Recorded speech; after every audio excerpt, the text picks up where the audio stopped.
Yo, what is going on YouTube? I am Germ here today. As you guys can see up on the screen, I wanted to talk a little bit about Jankos and a lot of bit about his future, because I think things have a chance to be very spicy for Mr. Jankos coming up very shortly. Obviously, he has been with G2 for the past couple of years and things have been going pretty well. An MSI title, a world final, a world semifinal, but everything must come to an end eventually. You know, he's one of the older players in the LEC, I do believe. I think he's like 25 or something like that. He's kind of done everything. He's won LEC titles. He's, been to all the international events. He's done a lot of things except get that world championship. But recently, things haven't been going that great for G2. Obviously, in the spring, they didn't even qualify for MSI. So if they're trying to win Worlds, they might want to start by even winning the LEC. So I think potentially things might get shaken up a little bit in this offseason. As you can see here, they just went 0-2 this past weekend. So the rumors, speculation, all that stuff is going to start going around about Jankos and about a lot of the other G2 players as well. That's what we're going to be talking about today. Definitely drop a like if you do enjoy it. I would appreciate it so much. And subscribe to stay up to date on all my latest content. I think like 60 to 65% of the people that watch my videos are actually not subscribed. So that means I could have like triple the amount of subscribers. That'd be insane. That'd be pretty dope. So I'll help run those numbers up by clicking that subscribe button. With that being said, here we go. So G2 coming off not that great of a weekend. They had, a tough-ish schedule. Vitality and Fnatic, two decent teams, two pretty good teams. Historically, games that should be very winnable for G2. Not only because G2 has been very good in the LEC, but again, G2, Carlos, everyone in this organization has goals of going to Worlds, doing well at Worlds, and winning the World Championship. They are not focused on just doing well in the LEC, but obviously, these are just regular season best of ones.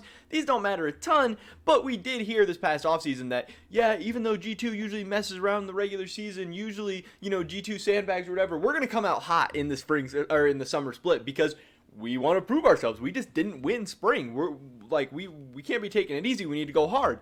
And, this is what we see, a 0-2 weekend from G2. As far as Jankos specifically, he had a 0-4-0 Olaf game. And then in the Fnatic game, which went really bad for G2, Jankos went 1-3-6. This was against Bwipo, who had 4-5-9. Not a crazy scoreline either, but Fnatic was very dominating in this victory. So this leads me to the point where, if things keep going this way, where G2, say G2 is even able to win the summer split, I don't think people would have super high expectations for them going into Worlds. I know it's hard to tell, like, are the top teams in Europe really inconsistent and not good, or is there just a lot of good teams in Europe? That can always be tough to tell because there's similar situations going all over the world right now. RNG struggling, Madline struggling, Cloud9 struggling, Damwon is struggling a little bit out the gate, and things are just really up and down. Maybe it's this meta, maybe it's this year, maybe competitive League of Legends teams are closing the gap all over the place. You never really know.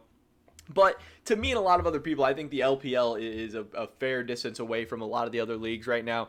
And I don't think this is going to be the year that G2 goes on to win a world championship. So I think with Carlos, a guy that will pull out all the stops, will do any crazy business decision, will make anything, do anything he has to do to improve his team, or at least, get better chances, or just shake things up. Because at this point, if this G2 lineup fails again, and maybe even does worse than it did last year, it'll be a couple straight years of regression and everything like that. So this could lead them to moving on from Jankos for a couple of reasons. One, again, Jankos kind of getting up there in age a little bit. He's one of the older players in the LEC, I think. And he's just going to have options. And what is actually interesting, and I made a video about this. This video was February 16th, 2021. Video did pretty well, 4,000 views. Maybe you guys have seen it. But it's called Jankos Wants to Come to NA Next Year. Perkz drops a bomb about the future of Jankos' career.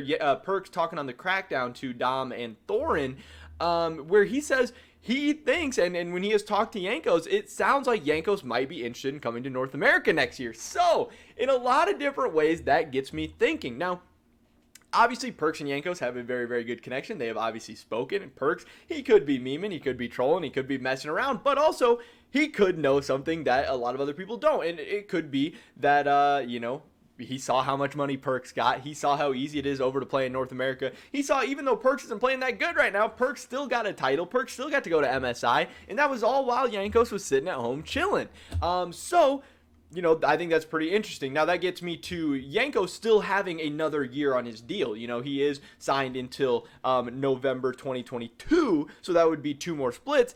And I think that's good and bad in some ways. Obviously, he's not going to be a free agent, so he can't just go anywhere he wants. But also, that does give Carlos some incentives to sell him off for a lot of money. You know, if G2 doesn't do that well this year, and Carlos would maybe want to make some roster changes anyway, Jankos is going to have some big buyout offers from other teams in the LEC and other teams in the LCS. And the good thing about selling players from the LEC to the LCS is that you don't then have to compete against them, because that happens sometimes. You know, we've seen with like those old TSM teams where TSM wanted to move on from Doublelift, so they got rid of Doublelift to Team Liquid, and then Team Liquid used Doublelift to beat TSM over and over again. But if G2 sells off Jankos to a North American team, they don't have to deal with him, and they can just get a bunch of cash, and they can use that money to go sign whatever other jungler they want. They can go get a Korean jungler, a Chinese jungler. They can get the best of the best in Europe, because they would have a ton of money to drop on someone, and I think that would be really, really crazy. Obviously, there's been a ton of rumors of who potentially the new G2 jungler would be, but that's not what we're talking about in this video. I'm talking about where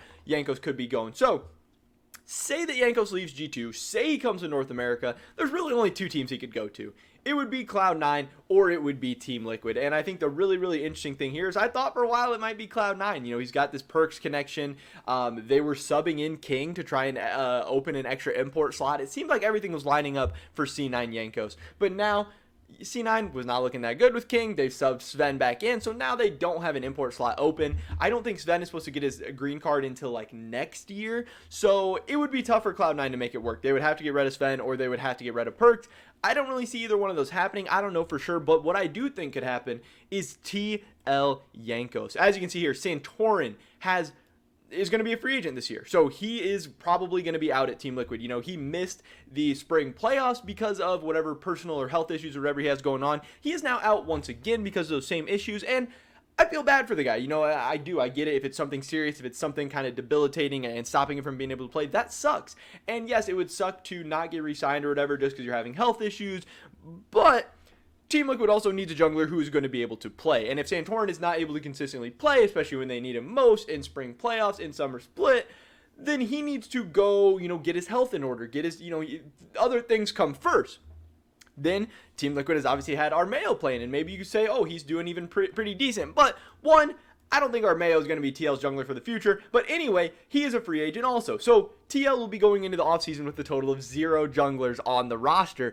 And I think this could be lining up perfectly for a TL Jankos. TL is a team that definitely has the money to buy him out from G2. They definitely have the money to sign him to any deal he wants. If he wants a long-term deal for a ton of money, Team Liquid can do that. If he wants like a 1-year deal to make a bunch of money, try and make a run, and then retire into his awesome streaming career, I'm sure Team Liquid would accommodate that as well. But Team Liquid is going to have a spot open.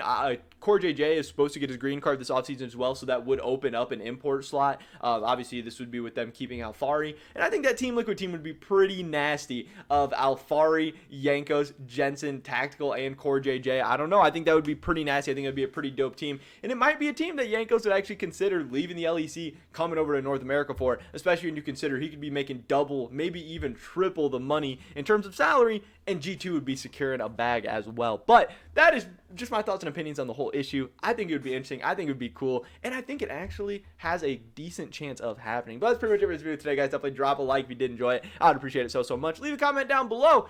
Where do you think Jankos is going to be playing next year? Do you think it's going to be an NA? Do you think it's going to be on G2, another LEC team? I'd love to hear your guys' thoughts and opinions. Subscribe to stay up to date on all my latest content. Hopefully catch you guys in the next one. But until then, peace.